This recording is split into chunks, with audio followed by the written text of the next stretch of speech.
Top 1. El arma del Mahabharata. En el Treinta Dapurister durante la climática guerra de Kurukshetra, descrita en la epopeya sánscrita Mahabharata, un arma devastadora fue desatada en el campo de batalla. Este evento, según los antiguos textos indios, no se parecía a ninguna guerra conocida de su época. En su lugar era algo mucho más aterrador. El pasaje se lee con una claridad inquietante. Se lanzó un único proyectil, que brillaba con el resplandor de 10,000 soles.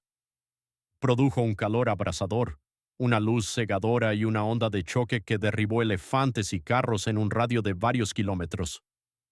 Las aves se calcinaron en pleno vuelo, los ríos hirvieron, la tierra tembló bajo los pies de los guerreros. Lo que una vez fue un campo de batalla estratégico se transformó, en segundos, en un páramo de tierra quemada y arena derretida. Pero esta no era una guerra moderna. Según el texto, ocurrió en una época en la que la metalurgia era primitiva y los ejércitos luchaban con espadas, lanzas y arcos. Sin embargo, el Mahabharata describe efectos extrañamente similares a los de una detonación nuclear. Los supervivientes que regresaron de la zona de la explosión experimentaron pérdida de cabello, descamación de la piel y enfermedades misteriosas, síntomas que reflejan de forma asombrosa el envenenamiento por radiación. Se decía que los caballos y el ganado cercano se desplomaban sin heridas, con sus órganos internos licuados. Los investigadores modernos, especialmente a mediados del siglo XX, comenzaron a trazar paralelismos entre estos versos y las secuelas de los bombardeos atómicos. En 1945, justo después de los bombardeos de Hiroshima y Nagasaki, se le preguntó al físico estadounidense J. Robert Oppenheimer si la prueba Trinity era la primera explosión nuclear de la historia. Su escalofriante respuesta fue: sí, en los tiempos modernos.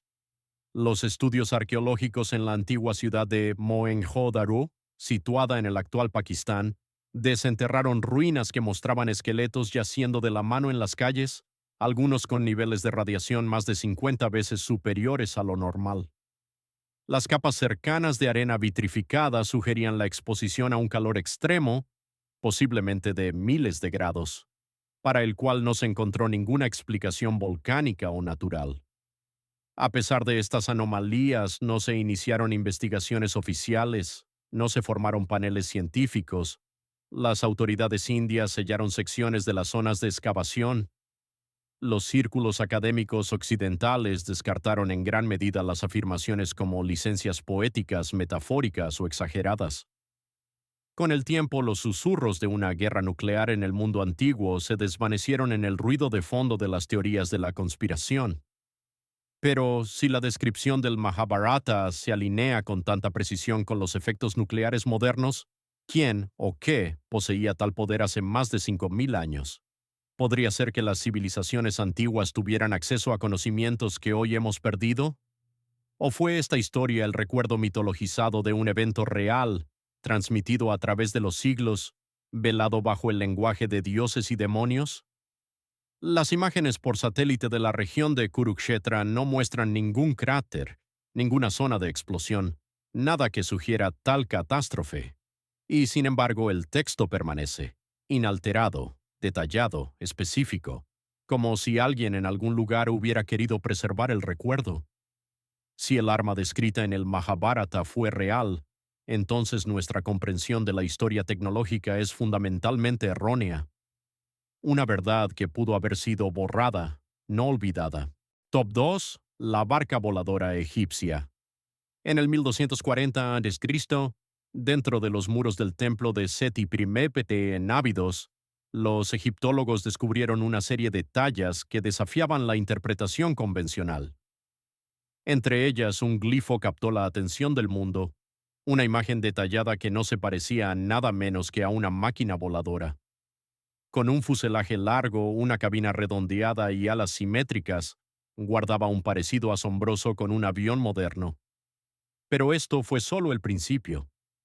Los antiguos textos egipcios, particularmente los encontrados en los textos de las pirámides y más tarde en el Libro de los Muertos, se refieren repetidamente a la barca de Ra, un recipiente hecho de fuego y luz que cruzaba el cielo durante las horas de oscuridad. Esta nave celestial no era una imagen poética. Según las inscripciones, emitía sonidos de trueno, desgarraba las nubes y se la veía descender sobre la tierra, cabalgando sobre vientos que no eran de este mundo. Una traducción describe la nave brillando con oro y llama, y su presencia sacudía el mismo suelo a su paso. Los sacerdotes registraron relatos de columnas de luz que descendían de ella, y los aldeanos que afirmaban haberlo presenciado eran a menudo llevados por los guardias del templo para ser interrogados, o nunca se les volvía a ver. La llamada barca solar no se representaba meramente como un transporte simbólico de los dioses, sino como un objeto real y poderoso que alteraba el entorno e inspiraba asombro.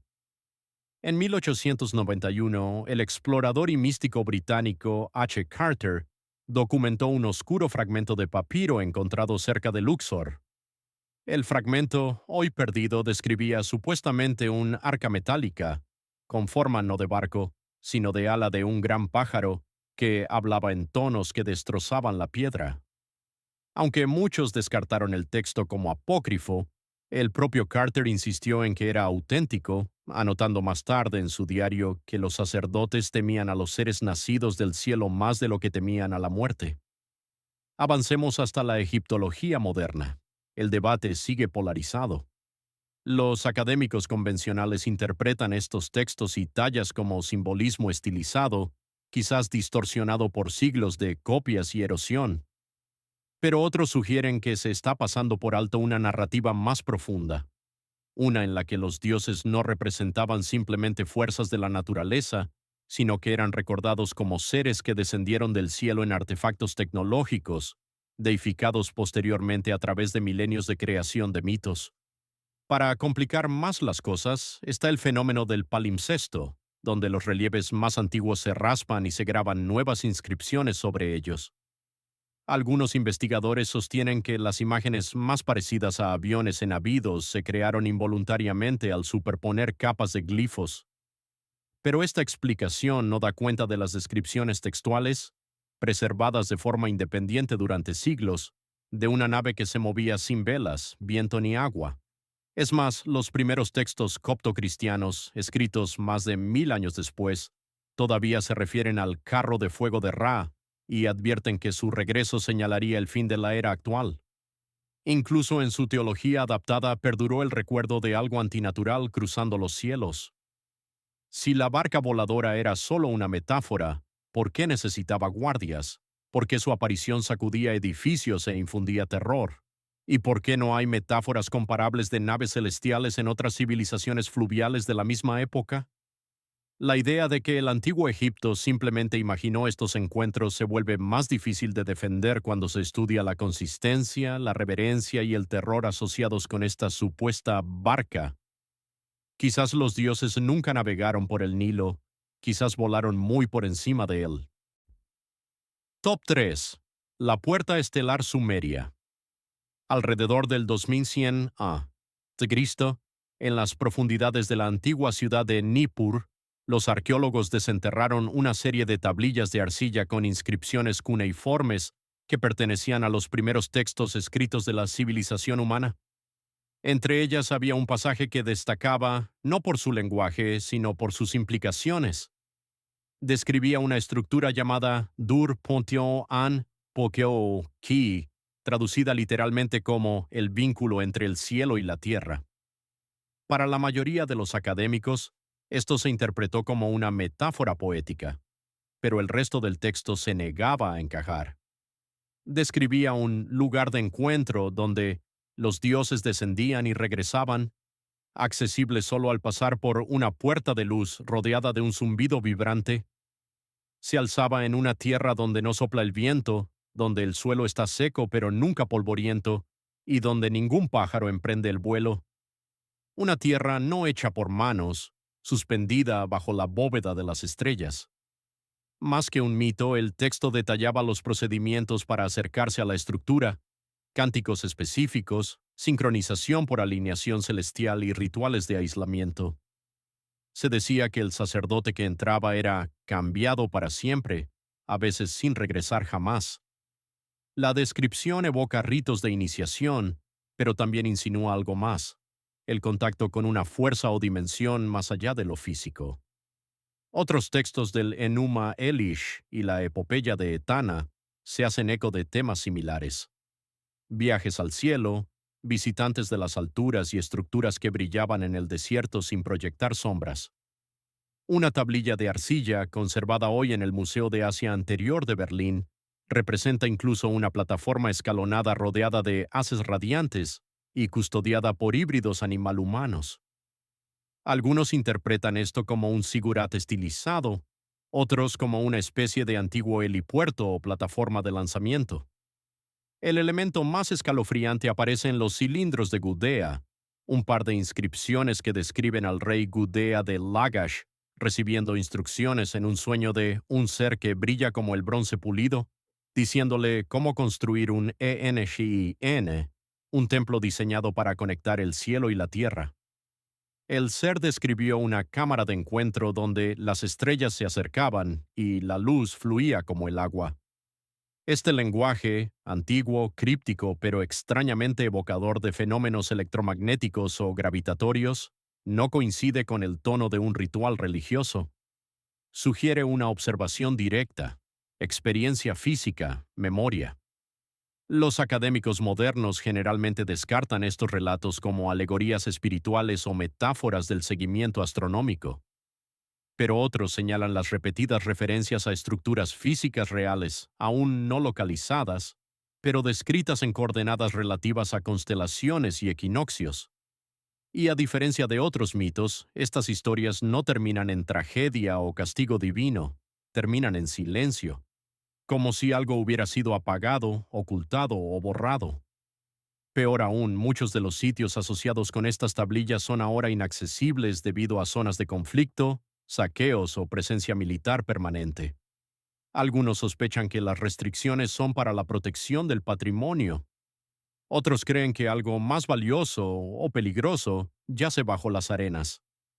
Si realmente existió una puerta, un portal o estación descrita por la civilización más antigua de la Tierra, ¿por qué se menciona en múltiples epopeyas, con detalles consistentes y con rituales más procedimentales que religiosos? Y si fuera meramente una metáfora, ¿por qué todavía se siente como una advertencia? Top 4. El gigante del cielo. En el 467 a.C., cerca de la ciudad de Fanagoria, en el extremo oriental del Mar Negro, un terremoto dejó al descubierto una caverna que había permanecido sellada durante siglos. En su interior, los agricultores locales descubrieron fragmentos de un extraño pergamino, uno no escrito en el tradicional pergamino o papiro, sino en piel tratada, oscurecida y endurecida. Este documento, traducido posteriormente por eruditos en la corte de Péricles, describía un evento que era tan asombroso como horroroso. El pergamino hablaba de una cosa de las estrellas con forma de hombre cayendo envuelta en fuego. No descendió lentamente como un dios del monte Olimpo, sino que chocó violentamente contra la tierra, creando un enorme cráter que brilló durante 3 días y envenenó el río cercano. Según el relato, la entidad que emergió medía más de 9 metros de altura, su piel era como hierro pulido y sus ojos emitían humo azul. Los aldeanos que se acercaron enfermaron, los animales huyeron, los niños desaparecieron. Se decía que el ser se tambaleaba, no emitía sonido alguno y luego se desplomó. Su cuerpo quedó parcialmente incrustado en la roca, imposible de mover. Poco después llegó una procesión de sacerdotes acompañados por soldados. El pergamino termina abruptamente con una nota escalofriante. Se nos dijo que no volviéramos a hablar del hombre del cielo, y así lo olvidamos, hasta que regresaron los temblores. La mayoría de los historiadores han descartado el pergamino como una falsificación helenística o como un relato alegórico influenciado por los mitos presocráticos de los titanes. Pero se ha confirmado que fragmentos del pergamino datan del período clásico. Aún más curiosa es la evidencia geológica en la misma región. Un cráter de impacto de 180 metros de ancho a las afueras de la actual Tamán, Rusia, que muestra signos de deformación mineral por alta presión, un signo clásico del impacto de un meteorito. Sin embargo, no se encontraron fragmentos de meteorito conocidos en el cráter, ni hierro, ni níquel, nada metálico en absoluto. Solo sílice fundida y un extraño residuo que recordaba a la arcilla quemada. Las tradiciones orales locales persisten hasta hoy, historias de un dios durmiente enterrado en la ladera, un lugar donde las brújulas fallan y donde no crece vegetación. Estas se descartaron durante mucho tiempo como supersticiones, hasta que una expedición geológica en 2004 informó de interferencias electromagnéticas y picos de radiación inexplicables en la zona. Aumentando el misterio, se encontró un bajo relieve griego antiguo en la ruina de un templo cercano. Representa a una figura humanoide descendiendo de una estela de fuego en el cielo, con sus extremidades rígidas, rodeada de aldeanos que se cubren el rostro. La escultura fue tallada décadas después del evento descrito en el pergamino y pudo haber sido un monumento silencioso o un registro prohibido. ¿Podría el gigante haber sido una observación temprana de una nave espacial o, peor aún, de su piloto? Y si el cuerpo nunca fue movido, ¿sigue allí bajo capas de tierra y negacionismo? El lenguaje del pergamino no se parece a ningún otro mito de la época. No es poético, no es moralista, es descriptivo, incluso clínico, como si hubiera sido escrito por alguien que intentaba preservar no una leyenda, sino un recuerdo. Si el pergamino es auténtico y el evento real, entonces el primer contacto con algo que no es de esta tierra puede no ser un fenómeno moderno. Pudo haber ocurrido a la vista de todos, y luego, como tantas verdades anteriores, fue enterrado. Top 5. El triple sol romano. En el 74 d. C., el historiador romano Plinio el Viejo registró un evento celestial en su historia natural que desafiaba tanto a la ciencia como a la superstición. En una tarde despejada en el norte de Italia, cerca de la ciudad de Mediolanum, la actual Milán, los ciudadanos se reunieron para presenciar un fenómeno que los dejaría sin palabras durante generaciones. Según el relato de Plinio, 3 soles se elevaron en el cielo, ardiendo con igual brillo, y permanecieron inmóviles durante el tiempo de una oración. Esto no era una metáfora. Fue una observación documentada por un respetado erudito romano, cuyos escritos formaban parte del registro oficial del imperio. Plinio describió el evento con un aire de precisión imparcial. Estaban dispuestos en un triángulo, escribió, proyectando sombras en ángulos opuestos. El aire se calentó, pero los vientos cesaron. Luego, como uno solo, se desvanecieron en la niebla. A primera vista, esto podría parecer una rara ilusión atmosférica, un fenómeno conocido como parhelio, causado por cristales de hielo que refractan la luz solar en nubes cirros altas. Pero el registro romano continúa de formas que la meteorología moderna no puede explicar. Un segundo relato, descubierto en 1938 en los Annales Maximi, el archivo estatal del Senado romano, señala que los templos de toda la región permanecieron cerrados durante días, con los sacerdotes declarando el evento como una ruptura en el orden de los cielos. El informe menciona que el ganado se negaba a comer. Las aves volaron en círculos en el mismo radio durante horas y 2 torres de vigilancia en la provincia occidental de la Galia se incendiaron sin rayos ni llamas. El fenómeno duró casi 4 horas, mucho más que cualquier parhelio registrado jamás, y fue visible no solo en Mediolanum, sino, según los informes, hasta en las colinas de las afueras de Roma. Aún más desconcertante es la reacción de los líderes romanos. El emperador Vespasiano ordenó silencio. Todos los pergaminos que hacían referencia a los soles triplicados debían ser retirados de las bibliotecas estatales. Los testigos fueron ignorados o reasignados. En una nota escalofriante conservada en el diario privado de un senador, aparece la frase: «El cielo se rompió y se nos dijo que olvidáramos». Siglos más tarde, en 1571, el astrónomo italiano Giovanni Battista Riccioli hizo referencia al triple sol de la antigüedad al intentar describir otro evento misterioso observado cerca de los Alpes.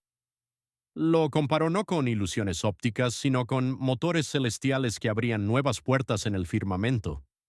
Y todavía hoy se dice que los archivos vaticanos guardan una sección sellada etiquetada como Sol Triplex 74DC de contenido desconocido. Si esto fue simplemente un truco atmosférico, ¿por qué las autoridades romanas lo trataron como una crisis teológica? ¿Por qué se cerraron los templos y cesó la discusión pública? ¿Por qué se ocultaron copias del registro, algunas de las cuales solo se redescubrieron por accidente casi 2000 años después?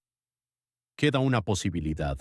Lo que los romanos presenciaron aquel día no fue un truco de la luz, sino una fractura en su realidad. Un vislumbre de algo oculto tras el cielo que creían conocer. Y si sus registros son correctos, no salió el sol.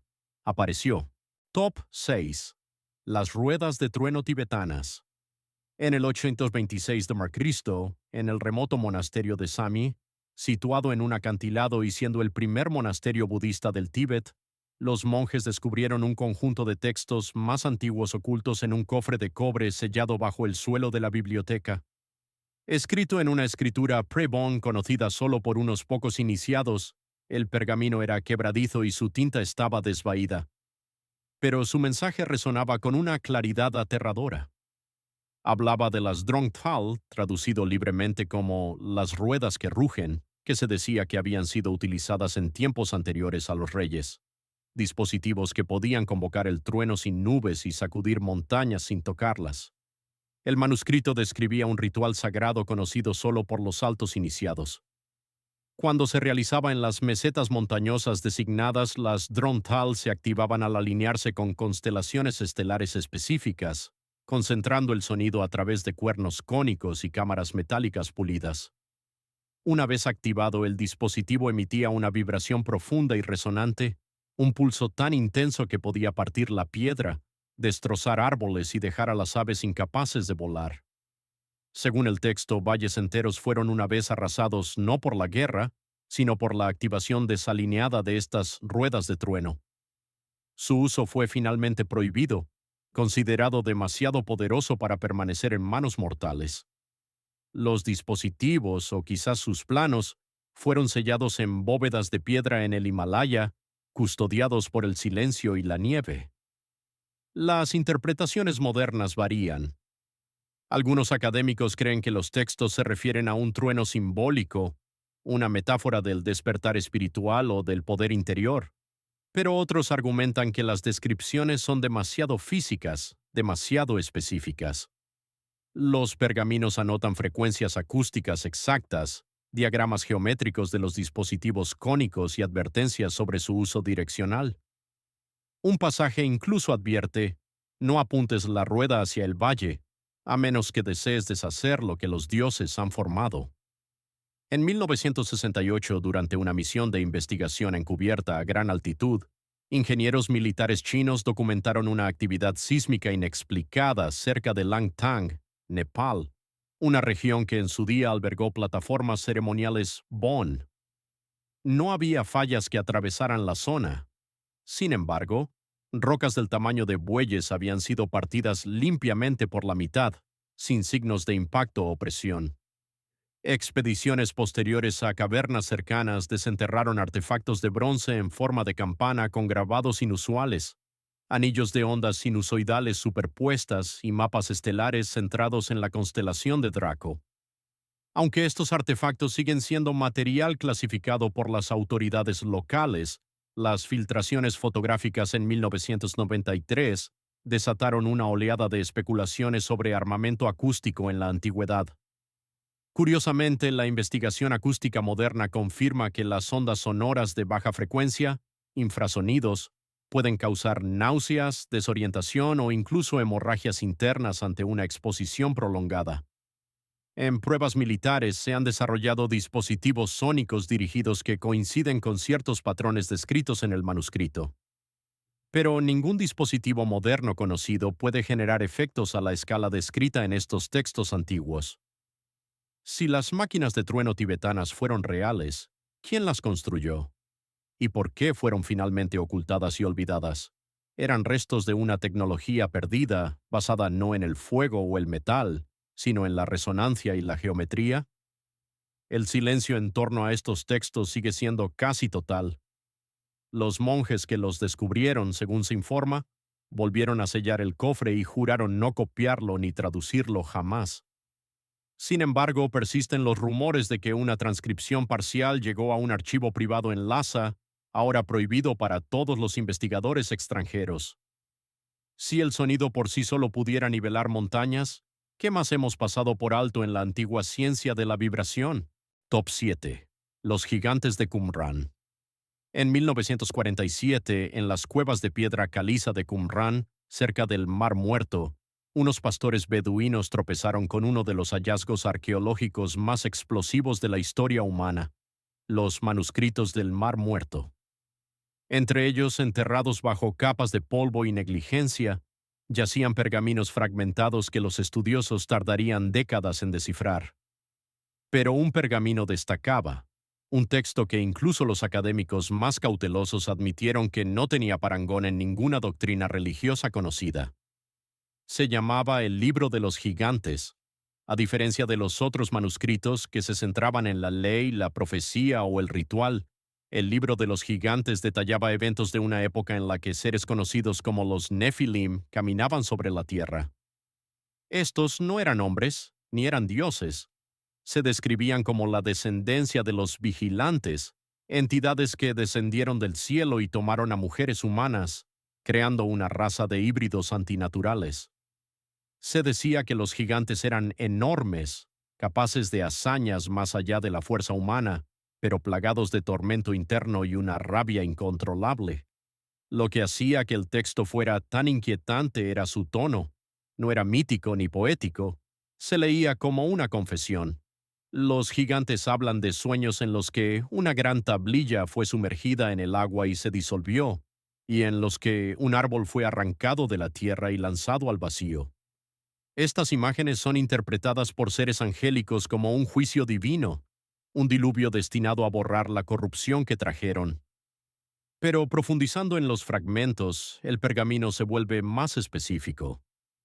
Una sección describe un momento en que los Nefilim miraron al cielo y vieron cómo las puertas se cerraban y los vigilantes se retiraban al reino superior. Otra habla de una reunión en la que intentan construir una torre de sonido para llamarlos de vuelta. Estos pasajes sugieren una comprensión tecnológica o energética que va mucho más allá de la simple piedra y el fuego. Algunos estudiosos creen que el conocimiento de los gigantes incluía la astronomía, la metalurgia y el armamento, indicios de que no solo vivieron entre humanos, sino que también aceleraron el desarrollo tecnológico temprano. Otros sostienen que se trataba de cuentos preventivos destinados a ilustrar los límites divinos, pero las descripciones físicas son detalladas. Un fragmento menciona extremidades como pilares de bronce y una voz que resquebrajaba la tierra. El pergamino termina abruptamente. No sobrevive ninguna narrativa completa, pero la implicación es inequívoca. Estos seres no fueron destruidos por la guerra o el tiempo, fueron borrados. El Vaticano nunca ha comentado públicamente sobre el Libro de los Gigantes. Tampoco la Autoridad de Antigüedades de Israel ha publicado la transcripción completa de varios fragmentos relacionados. ¿Por qué? Si estos textos son pura mitología, ¿por qué resuenan en todas las culturas, desde los Nefilim de la tradición hebrea hasta los titanes de Grecia y los asuras de la India? Porque cada civilización recuerda un tiempo en que seres vinieron del cielo, alteraron el orden natural y fueron expulsados. Y si tales seres existieron alguna vez, ¿qué se perdió realmente con su desaparición? Conocimiento, poder, una conexión con algo o alguien más allá de la Tierra. O peor aún, ¿son los gigantes no un mito del pasado, sino una advertencia de lo que podría regresar? Top 8. La Guerra Celestial Maya. En el corazón de las tierras altas de Guatemala, grabado en piedra volcánica y transcrito más tarde por misioneros del siglo XVI, el Popol Vuh se erige como el texto sagrado de la creación de los mayas quiché.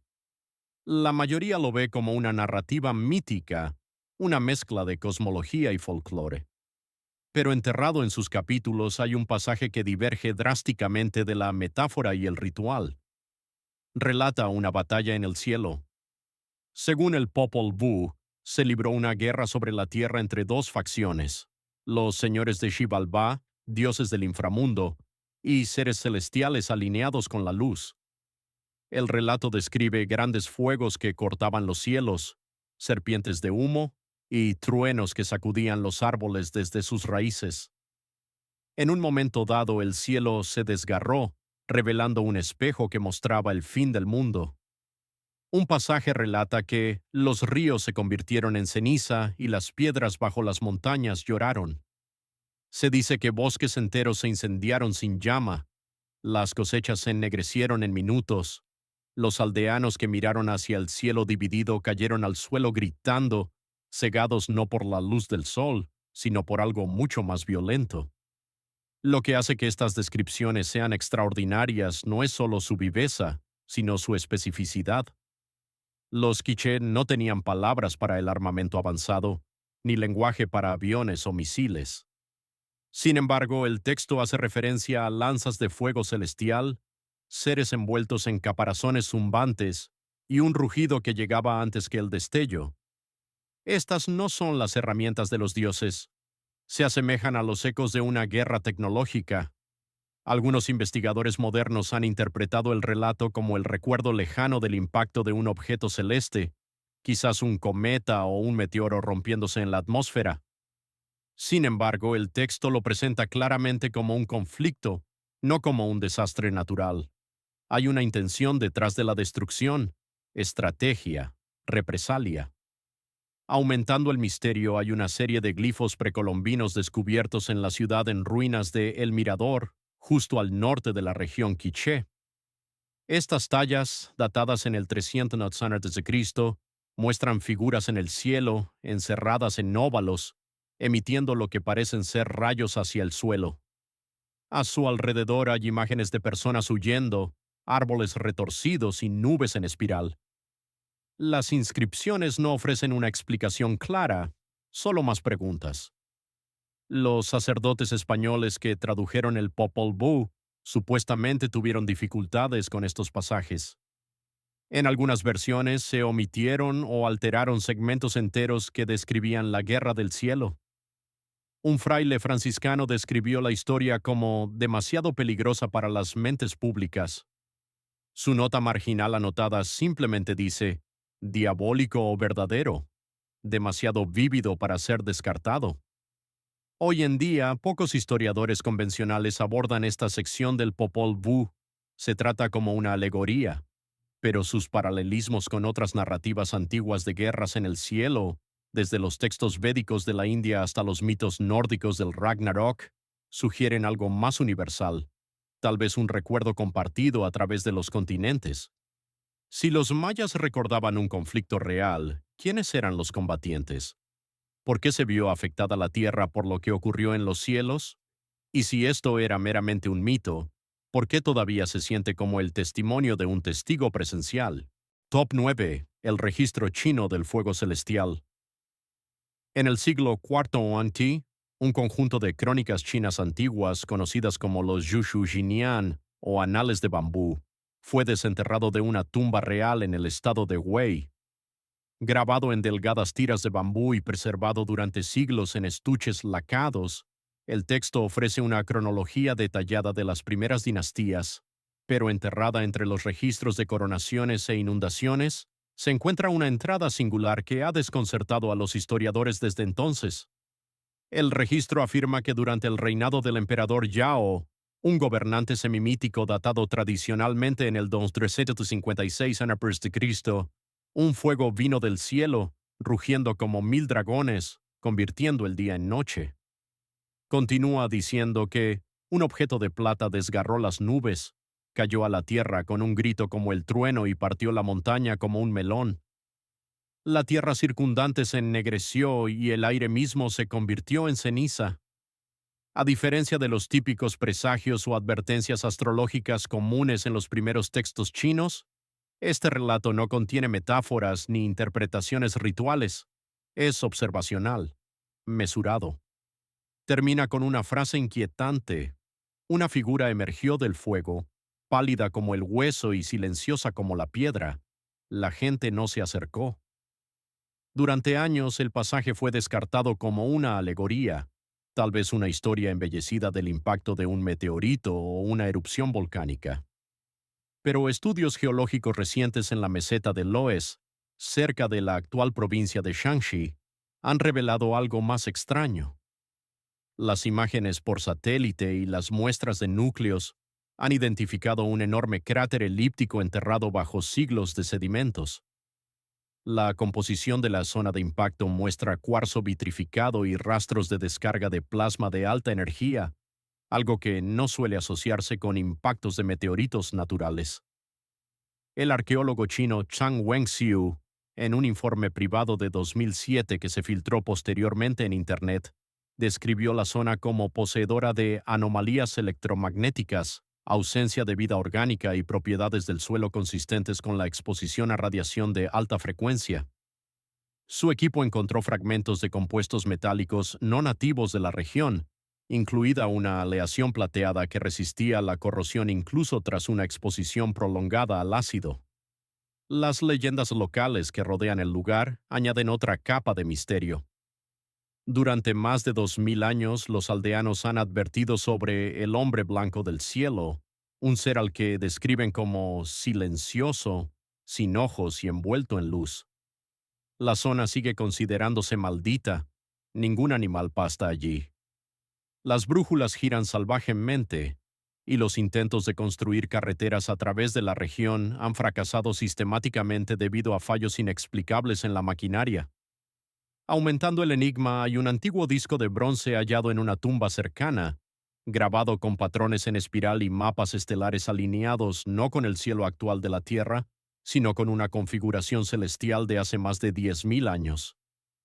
Algunos creen que se dejó allí para marcar el evento, o al visitante. Si los anales de bambú describen realmente una visitación, no solo un impacto cósmico, entonces podría ser uno de los registros escritos más antiguos de un encuentro con algo que no es de esta tierra. Y si una figura salió realmente de aquel cielo ardiente, como insiste el texto, ¿para quién estaba destinada? Top 10. El Sol Negro Nórdico. En algún momento entre los siglos X y XIII, en los fiordos de Islandia azotados por el viento, un escaldo anónimo compuso una de las profecías más inquietantes de la literatura nórdica antigua. Se llamó la Voluspa, o la profecía de la vidente, y constituye el poema de apertura de la Edda poética, un texto fundamental de la mitología nórdica. La mayoría la conoce por su visión apocalíptica del Ragnarok, el crepúsculo de los dioses. Pero oculto en sus versos hay un relato mucho más críptico: la llegada del Sol Negro. El pasaje en cuestión reza: el sol se vuelve negro, la tierra se hunde en el mar, estrellas calientes llueven del cielo, el vapor se eleva en el fuego, la alta llama lame el cielo mismo. Para algunos esta es la interpretación poética de una erupción volcánica, pero los estudiosos especializados en cosmología nórdica señalan que el lenguaje difiere de la metáfora tradicional. El texto continúa diciendo: entonces se erigirá un salón de oro, más brillante que el sol, y de él descenderán los vigilantes del tiempo, envueltos en hielo y fuego. Lo más inquietante, sin embargo, es una estrofa rara vez traducida, omitida en muchas versiones modernas, en la que la vidente describe un momento en el que el cielo se hizo añicos como piedra quebradiza y una boca se abrió sobre el polo. Habla de una criatura de metal y hambre que se deslizó a través de la brecha, con ojos como soles y un aliento lo suficientemente frío como para detener el tiempo. Esta imaginería no aparece en ningún otro lugar del mito nórdico. No corresponde a dioses, monstruos ni gigantes. Se lee como una intrusión, algo ajeno al sistema mitológico. El texto describe una sombra que cae sobre los 9 reinos, no proyectada por un dios, sino por una cosa sin nombre, más antigua que la primera escarcha. En 1904, durante un trabajo de traducción del lingüista noruego Olaf Jorgensen, se descubrió una nota marginal en una copia antigua en vitela de la Voluspa. Decía simplemente: estas líneas no son del poeta, son de antes. La implicación es que ciertas estrofas son anteriores incluso al mito en el que fueron integradas, posiblemente fragmentos de memoria oral preservados de una época anterior y olvidada. Las interpretaciones astronómicas modernas han intentado vincular el Sol negro a un eclipse solar, tal vez acompañado de una lluvia de meteoritos o un invierno volcánico. Pero esta explicación no logra dar cuenta de las vívidas referencias a la distorsión del tiempo, las criaturas de metal y los vigilantes de un salón dorado. Si se tratara de un mero simbolismo mítico, ¿por qué es tan mecánicamente detallado? Además, se han registrado anomalías magnéticas alrededor del Snæfellsjökull, el volcán cubierto por un glaciar que a menudo se asocia con el inframundo nórdico. Las brújulas se desvían, las aves se niegan a anidar, y al menos 2 expediciones han informado de alucinaciones sensoriales mientras acampaban cerca del borde de su cráter. El folclore local llama a la zona la boca del cielo profundo, una frase que se alinea de forma inquietante con la visión de la vidente. Si el sol negro era una metáfora poética de un desastre natural, ¿por qué incluir elementos de estructuras artificiales, maquinaria y seres que descienden de la luz? Y si no fue una metáfora, ¿qué fue? La profecía no termina con la salvación, sino con el silencio. La vidente no ofrece esperanza, solo el regreso de algo antiguo, algo que los propios dioses temían. Quizás los dioses no cayeron en el Ragnarok, quizás huyeron. A través de culturas y épocas, estos textos antiguos presentan un enigma recurrente, no mediante la invención, sino mediante la descripción. Ya sea grabado en arcilla, impreso en bambú o susurrado a través de versos épicos, cada documento captura silenciosamente un evento que, por toda lógica, no debería haber ocurrido en su época. Naves en el cielo, batallas sobre las nubes, máquinas de sonido, seres no del todo humanos. Los relatos son demasiado detallados, demasiado específicos y demasiado generalizados como para ser descartados como coincidencia. En lugar de ver estas historias puramente como mitología, un enfoque más fundamentado las considera como memoria cultural, filtrada a través del lenguaje, la creencia y el tiempo. Cuando se les despoja del simbolismo, las narrativas subyacentes apuntan a encuentros con fenómenos que escapan al alcance tecnológico o científico de su tiempo. No eran explicaciones, eran registros. El hecho de que tantos de estos textos hayan sido minimizados, alterados o excluidos del discurso histórico convencional puede decir menos sobre su validez y más sobre nuestra incomodidad al reexaminar los marcos aceptados. El pasado, en toda su complejidad, a menudo se resiste a la simplicidad, y estos escritos, sea cual sea su origen, complican la línea de tiempo que hemos llegado a aceptar. Es posible que nunca comprendamos por completo lo que presenciaron estas civilizaciones, pero descartar sus relatos de plano conlleva el riesgo de perder algo más que la perspectiva, conlleva el riesgo de borrar las preguntas que intentaron preservar, no para provocar, no para sensacionalizar, sino quizás simplemente para recordar. Y eso en sí mismo podría ser el acto más humano de todos. Si estos registros antiguos han cambiado tu forma de ver la historia de nuestro mundo, suscríbete a nuestro canal y dale a me gusta a este vídeo. Estamos desenterrando la historia que intentaron enterrar. Ayúdanos a plantar las semillas del futuro. El próximo tesoro del conocimiento se abrirá pronto.